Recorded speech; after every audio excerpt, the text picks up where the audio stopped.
Bonjour et bienvenue pour ce nouveau numéro de Bourse Focus, le magazine dédié aux produits et services de Boursorama Banque. Et on se retrouve aujourd'hui pour faire le bilan 2022 et aussi un petit peu les perspectives de Matelas, le plan d'épargne retraite, le PER individuel lancé par Boursorama en collaboration avec BlackRock. Pour en parler avec nous, bien sûr, je suis en compagnie de Julien Defreta, chef de produit marketing, épargne et placement. Bonjour Julien. Bonjour Laurent. Et de Henri Chabadel, responsable des investissements chez BlackRock. Bonjour Henri. Bonjour Laurent. Alors, Julien, je l'ai dit, c'est le bilan 2022. C'est aussi encore le début de l'année. Est-ce qu'on n'en profiterait pas pour rappeler le fonctionnement du PER en général pour tous les gens, peut-être pas encore clients de Matelas, qui nous regardent et qui se disent tiens, c'est peut-être un produit à ouvrir cette année. Tout à fait, Laurent. Déjà, avant de parler de l'offre Boursorama, c'est vrai que c'est important de comprendre le fonctionnement et surtout ses objectifs. Bon, l'objectif numéro 1, il est assez simple, épargner pour préparer sa retraite. Jusque-là, ça va. Sujet d'actualité. Hein, Sujet d'actualité, en tout cas. Oui. Donc, vous faites des versements, vous alimentez votre contrat via des versements, donc qui peuvent être ponctuels ou qui peuvent être programmés. On encourage d'ailleurs nos clients à le faire. Oui. Là arrive tout de suite le deuxième objectif, qui est l'avantage fiscal que procure le produit. Donc, on parlait de versements. Ces versements peuvent être déduits de votre revenu imposable. Ça, c'est un deuxième objectif. Un troisième, et c'est une nouveauté par rapport au produit, vous pouvez regrouper l'ensemble de vos dispositifs d'épargne retraite que vous avez accumulés, enfin que vous avez ouverts vous-même ou vos employeurs ont ouvert pendant votre carrière professionnelle, et vous pouvez les regrouper au sein d'un même contrat, le PER. Oui, parce qu'il y a eu pas mal de dispositifs retraite avant l'arrivée du PER. Donc ça, c'est le PER. Le PER dans les grandes lignes. Bien sûr, chez Boursorama, on a appliqué les recettes maison, j'ai envie de dire. Accessibilité, simplicité, faiblesse des frais. Alors, simplicité, tous nos parcours sont 100% en ligne. Alors, je précise, pas encore tous, en tout cas, on y travaille. Certains parcours vont l'être en 2023. 99,9%. Exactement. Voilà, donc je pense que fin 2023, on sera clairement en mesure de proposer un dispositif 100% en ligne. Mais pour les principaux, une ouverture, un versement, un changement de gestion, vous pouvez faire ça simplement et 100% en ligne. Donc, on parlait de simplicité, accessibilité.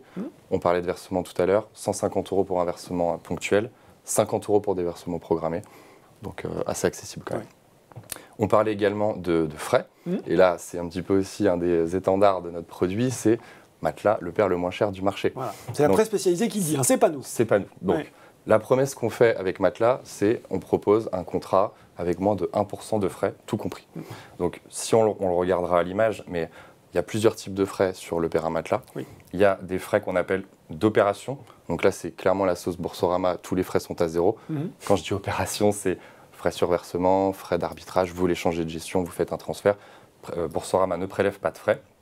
En revanche, vous avez aussi des frais de gestion, donc là qui se décortiquent de plusieurs façons. Vous avez d'abord les frais d'enveloppe, donc les frais du contrat, qui sont de 0,50%. En fait, c'est les frais qui sont prélevés par votre assureur, en gros. Et ensuite, vous avez des frais alors là, qui sont spécifiques à la gestion pilotée, puisque en gestion pilotée, vous déléguez votre contrat à des experts, donc ça se rémunère. Donc là, les frais sont de 0,27%. Et enfin, au sein de ces gestions, vous avez des fonds qui eux-mêmes sont gérés par des gérants de fonds, donc qui doivent être rémunérés et qui sont là de 0,22% maximum. Donc la totalité, si on additionne les frais, on arrive à moins de 1%, donc la promesse est tenue.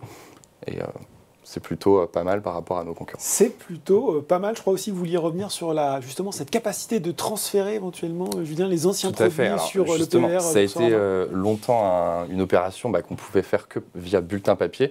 Cette année, en 2022, on a proposé un service qui s'appelle la mobilité épargne retraite, donc, qui est accessible donc, sur le site Boursorama Banque, session épargne, service associé.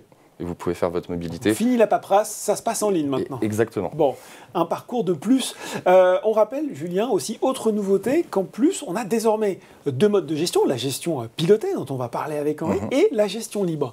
Gestion libre qui, du coup, a été une grande nouveauté de 2022, qu'on a sorti mi-novembre, il me semble. Donc, une gestion libre, comme son nom l'indique, le client fait ses allocations. Donc, on lui met à disposition une soixantaine de fonds, majoritairement des OPCVM, 6 fonds qu'on appelle des trackers et aussi un fonds immobilier, donc une SCI. Et évidemment, j'oublie le fonds euro qui est toujours disponible. Et sur 2023, on a l'ambition d'enrichir cette gamme avec des nouvelles classes d'actifs, comme par exemple le private equity, et notamment enrichir cette gamme immobilière. Bon, ça tombe bien, on a des points semestriels pour le PER, donc vous aurez peut-être l'occasion de nous reparler de ces nouveautés. Je me tourne vers vous, Henri, justement pour cette gestion pilotée, je l'ai dit, en partenariat avec BlackRock. Henri, on va pas refaire toute l'année 2022, on a déjà pas mal parlé, et puis on a une vidéo aussi un petit peu sur les perspectives économiques 2023.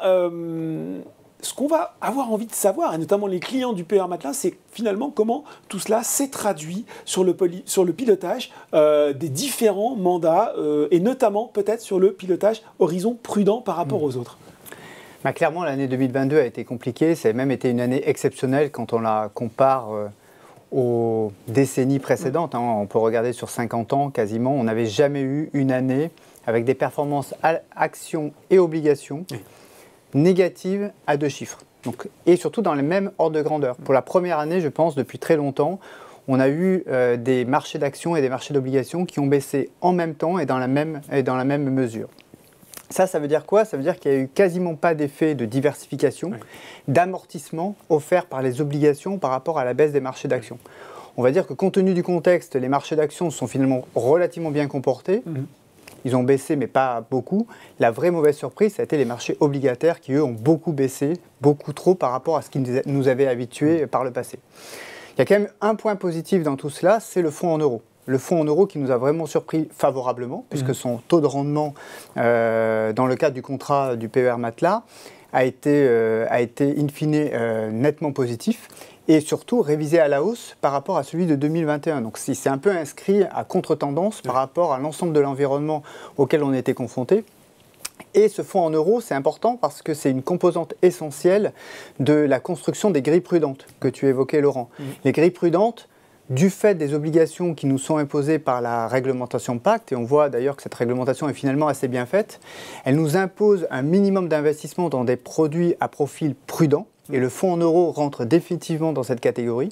Et grâce à ce taux d'investissement significatif dans le fonds en euros, 30% pour tous les portefeuilles qui ont plus de 10 ans d'horizon, et puis jusqu'à 60, 80, 90% au fur et à mesure qu'on se rapproche de la date théorique de départ en retraite, eh bien on pouvait s'appuyer sur un produit, le fonds en euros, qui était un vrai amortisseur des performances baissières qu'on observait par ailleurs, et donc qui a permis à ces grilles prudentes de surperformer largement les autres grilles. Les autres grilles équilibre, dynamiques, ont en gros délivré les mêmes performances négatives à 2 chiffres en 2022, et je vais dire sans surprise, on ne pouvait pas vraiment faire autre chose dans une année comme celle-là. La grille prudente qui s'adresse aux investisseurs qui ont le profil de risque le plus défensif, celle-là c'est quand même bien comporté. Je faisais le point tout à l'heure, c'est quasiment des performances 2 fois supérieures à celles des grilles équilibre et dynamique. Et j'en rajoute un dernier point parce qu'il y a évidemment la différenciation en fonction des profils de risque des grilles, donc des profils de risque des investisseurs, mais il y a aussi une vraie différenciation en fonction des stratégies mises en œuvre par les investisseurs. L'investisseur qui a tout mis au mois de décembre de 2021 ou au mois de janvier 2022 et qui est resté investi tout au long de l'année, il a eu une performance qui malheureusement était quand même assez négative. L'investisseur qui était plutôt dans une logique de versement régulier, versement mensuel en particulier, lui dans une année comme 2022, il a moyenné à la baisse tout au long de l'année. Et il a profité du rebond à partir du second semestre. Exactement. Et ce faisant, finalement, on voit que la performance est quasiment d'un rapport de 1 à 2, du simple au double, entre celui qui met tout au début de l'année sur une année qui, comme 2022 qui est largement baissière, et l'investisseur qui, lui, il va de manière plus régulière, plus progressive. Alors sur une année comme 2022, ça a très bien marché, on verra pour les années à venir comment ça fonctionne, mais clairement, le versement régulier, c'est un vrai outil pour amortir la volatilité, lisser la volatilité des marchés quand les marchés sont baissiers. Et on insiste souvent là-dessus, et c'est vrai qu'on pourrait dire, tiens, il répète encore ça chez Boursorama, mais on voit dans un contexte comme celui-là comment le versement régulier peut faire toute la différence sur la performance. Ça, c'est pour 2022, Henri. Forcément, on a envie de voir un petit peu comment vous allez aborder cette nouvelle année qui s'ouvre pour le moment en fanfare, il faut bien le dire, sur les marchés, sur la gestion, justement, là aussi, des différents mandats, différents profils. Oui, l'année 2023 a clairement démarré sur les chapeaux de roue. Et on en parlait encore récemment, Laurent, il y a aujourd'hui dans les marchés vraiment 2 populations qui se confrontent avec des vues radicalement différentes. Une première population qui pense que les banquiers centraux vont très prochainement adopter un discours moins restrictif. et les autres, auxquels BlackRock appartient, qui considèrent que malheureusement, ça va arriver, mais pas aussitôt que le marché ne le pense. Et selon nous, on pense que 2023, finalement, va ressembler au moins sur la première partie de l'année à la fin de l'année 2022, c'est-à-dire des hauts et des bas. Mais globalement, quand même, une tendance qui va être de plus en plus soutenue, positive, au fur et à mesure qu'on va avancer dans l'année, parce qu'effectivement, on a passé le pic d'inflation, effectivement, on a passé la période pendant laquelle les banquiers centraux ont beaucoup augmenté les taux. Et donc désormais, devant nous, l'histoire va changer. On va passer plus de la restriction monétaire à la pause monétaire et ensuite progressivement à la normalisation de politique monétaire. Et on voit bien que le changement de discours des banquiers centraux s'accompagnera mécaniquement par un changement d'ambiance sur les marchés financiers. Bon, tout ça, c'est évidemment étroitement lié aux perspectives pour 2023. On peut quand même envisager que 2023 sera un meilleur cru que ne l'a été 2022.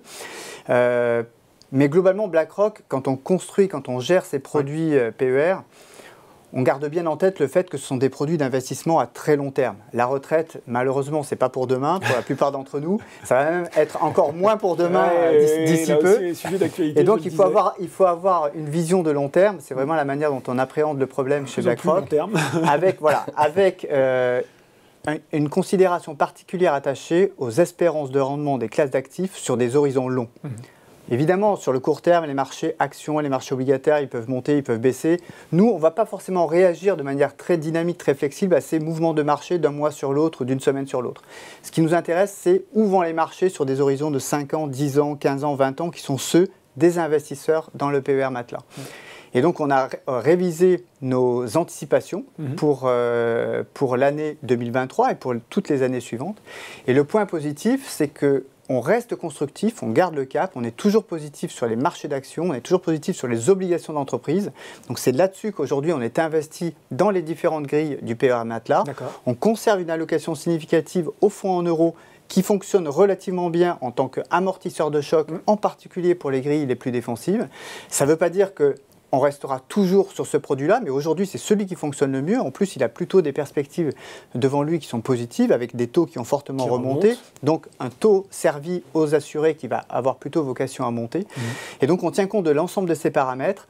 Et dans l'ensemble, on maintient le cap, et on maintient un cap qui est positif et qui reste investi, ce qui permet aux investisseurs, finalement, de profiter de ce début d'année plutôt porteur pour rattraper une partie des pertes de l'année dernière.